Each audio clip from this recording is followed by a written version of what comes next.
Hello दोस्तों, मैं हूं समीर और स्वागत है आपका बुक समरी क्लब में। आज की इस वीडियो में हम बेंजामिन ग्राहम द्वारा लिखी गई बुक द इंटेलिजेंट इन्वेस्टर के बारे में बात करने वाले हैं।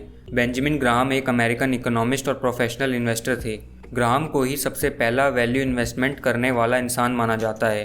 क्या कभी आपने स्टॉक मार्केट में पैसे लगाने के बारे में सोचा है, लेकिन ज़्यादा नॉलेज ना होने के कारण आपने रिस्क ही नहीं लिया? लेकिन अगर मैं आपको कहूं कि इन्वेस्टमेंट की कोई भी नॉलेज के बिना भी आप बहुत सेफली अपने पैसे को इन्वेस्ट कर सकते हैं और साथ ही साथ बहुत सारे पैसे भी कमा सकते हैं आराम से। इस वीडियो में मैं आपके साथ वो सारी अमेजिंग स्ट्रेटजीज शेयर करूंगा जो मैंने इस बुक से सीखी हैं। अगर आपने अब तक हमारे चैनल को सब्सक्राइब नहीं किया है तो इससे पहले कि आप वीडियो में खो जाएं, इमीडिएटली चैनल को सब्सक्राइब करें और वीडियो को लाइक करें। वीडियो को एंड तक ज़रूर देखें, ये वीडियो आपके लिए बहुत हेल्पफुल हो सकती है। तो आइए दोस्तों, जानते हैं वो स्ट्रैटेजीज जो ऑथर बेंजामिन ग्राहम हमें समझाने की कोशिश करते हैं। Strategy number 1, 3 investing golden rules for everyone. Stock market में पैसे बहुत बनते हैं, लेकिन स्टॉक मार्केट में उससे भी ज़्यादा पैसे डूबते हैं क्योंकि लोग हमेशा शॉर्ट टर्म रिटर्न्स के बारे में सोचते हैं। यानी अगर कोई रूमर आया है कि नोकिया एक ऐसा फ़ोन बना रहा है जो कि बाकी सारे फ़ोन से बेटर फीचर्स देगा और बेटर प्राइसिंग के साथ भी मार्केट में लॉन्च होगा, तो बहुत सारे इन्वेस्टर इस रूमर पर बिलीव करके नोकिया में पैसे लगा देते हैं। इसीलिए हमें सबसे पहले इंटेलिजेंट इन्वेस्टिंग के कॉन्सेप्ट को सीखना पड़ेगा। इंटेलिजेंट इन्वेस्टिंग में आप सबसे पहले मार्केट के बारे में रिसर्च करते हो, उसके बाद कंपनी की एनालिसिस करते हो, तब जाकर आप कंपनी या कंपनीज़ में पैसे लगाते हो।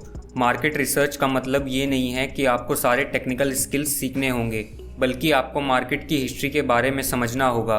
जैसे लोग हमेशा ये सोचते हैं कि अब मार्केट बहुत ज़्यादा डूब चुका है और इसको रिकवर करना इम्पॉसिबल है। जैसा हम हिस्ट्री देख रहे हैं कि जितनी बार मार्केट क्रैश हुआ है उतनी बार मार्केट रिकवर भी हुआ है। सबसे इम्पॉर्टेंट चीज़ है इस बुक में कि हमें अपने आप को कंपनी से जोड़ना होगा।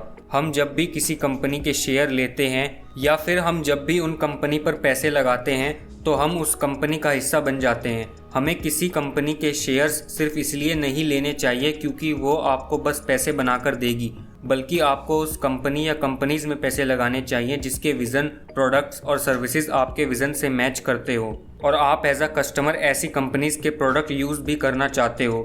हमेशा महंगा शेयर लेना ही समझदारी नहीं है। कभी कभी जिस शेयर को हम इग्नोर करते हैं वही एक रेगुलर इनकम भी जनरेट करता है। 3 गोल्डन रूल ऑफ इन्वेस्टिंग का पहला रूल है invest for long term, not for short term returns. एक इंटेलिजेंट इन्वेस्टर हमेशा लॉन्ग टर्म इन्वेस्टमेंट के बारे में सोचता है। उन्हें अपनी रिटर्न्स को यानी पैसे को मार्केट के भरोसे नहीं छोड़ना है। जैसे ही एक स्टॉक का मार्केट वैल्यू कम होता है तो आप उसे बेचना शुरू कर देते हो।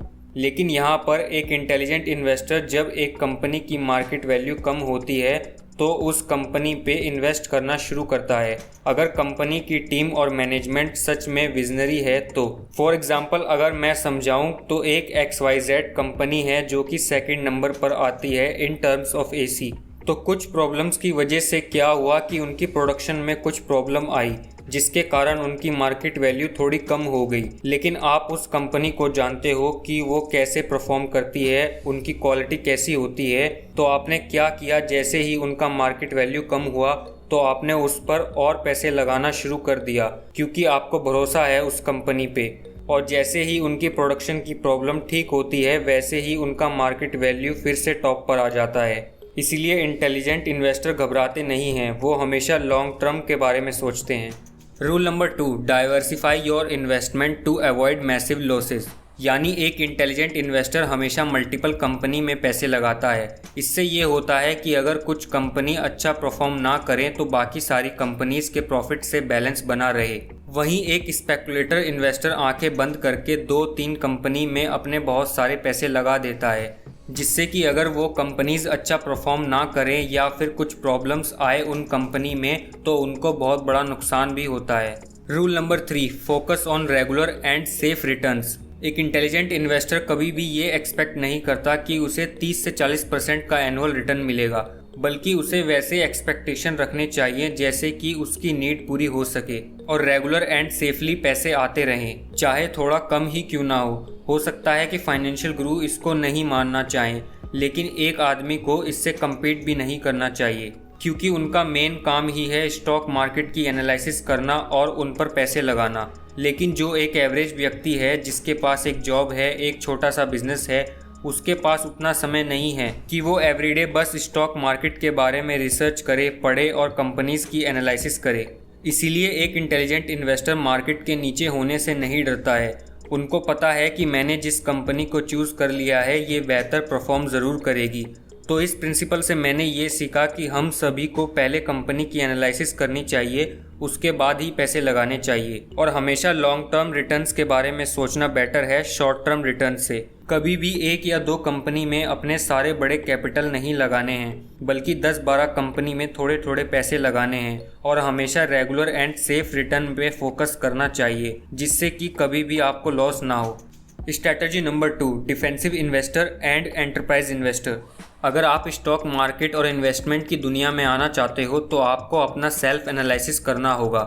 आपकी पर्सनैलिटी कैसी है उस हिसाब से आपको गोल सेट करना चाहिए, जिससे कि आपको अननेसेसरी एक्सपेक्टेशन ना हो। ऑथर कहते हैं कि 2 तरह के इन्वेस्टर होते हैं, पहला डिफेंसिव इन्वेस्टर और दूसरा एंटरप्राइज इन्वेस्टर। डिफेंसिव इन्वेस्टर की पर्सनैलिटी बहुत ज़्यादा रिस्क लेना पसंद नहीं करती, उनको बहुत सेफ खेलना ही पसंद होता है और मैक्सिमम लोग डिफेंसिव इन्वेस्टर ही होते हैं। तो अगर आपकी पर्सनैलिटी डिफेंसिव इन्वेस्टर से मैच करती है तो आपको कोशिश ये करनी है कि अपनी इन्वेस्टमेंट को 2 हिस्सों में बांट देना है, जहां पर 70% पैसे आपको फिक्स्ड और सेफ बॉन्ड पर लगाने हैं, जैसे कि फिक्स्ड डिपॉजिट, पोस्ट ऑफिस में डिपॉजिट, और बाकी के जो 30% है उसे आपको थोड़े रिस्क वाले स्टॉक्स में इन्वेस्ट करना है ताकि आपको रिटर्न अच्छा मिले। जैसे ही आपने रिसर्च करके कंपनी सेलेक्ट कर ली तो अब आपको एक प्रोसेस को फॉलो करना पड़ेगा जिसे कहते हैं डॉलर कॉस्ट एवरेजिंग मेथड। इसमें यह होता है कि आप पहले से ही डिसाइड कर लेते हो कि किस कंपनी में आपको कितने पैसे लगाने हैं लॉन्ग टर्म में। इससे फर्क नहीं पड़ता कि वो कैसा परफॉर्म करने वाला है।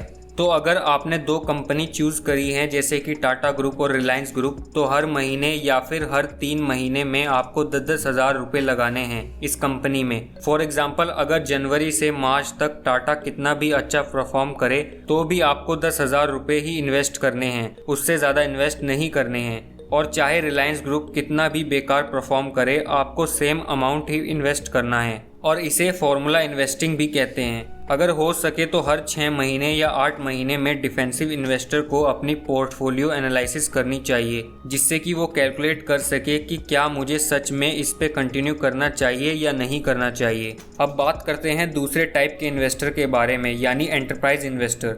एंटरप्राइज इन्वेस्टर जो होते हैं वो सारी टेक्निक्स डिफेंसिव इन्वेस्टर वाली ही यूज़ करते हैं, लेकिन थोड़ी सी इनकी रिस्क टेकिंग एबिलिटी ज़्यादा होती है।